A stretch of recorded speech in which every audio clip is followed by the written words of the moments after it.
I'm Mike Mitchner, pastor at Westside Fellowship. I appreciate you checking out the Link Mondays with Mike.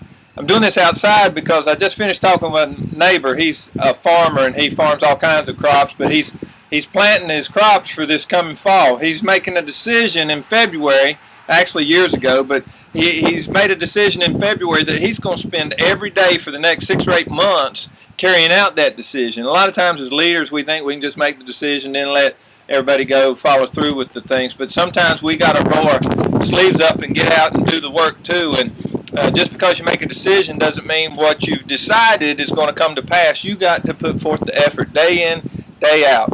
And if you're a new leader showing up on the scene, you need to check the history out of the organization that you're in, or the history out of what's going on before you make these sweeping changes and all your ideas. Maybe God brought you to that place for fresh ideas and new way of thinking, but respect where you've been as you go to where God wants to take you. And the most important thing is that you got to show up every day and do what's needed to be done so that you can have the harvest time. And my neighbor is not going to benefit at harvest time if he doesn't do the daily things for the next 6 or 8 months once he's planted the seeds. So you get out there and do what's necessary day in, day out. Roll up your sleeves and stick by your decision and make it work. And I think that God will bless you as you depend on Him to show up for that wisdom and for that strength to carry out what He's called you to do.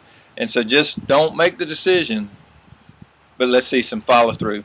What is it you need to do? Make a list of the things you need to do to follow through with the decisions that you've already made.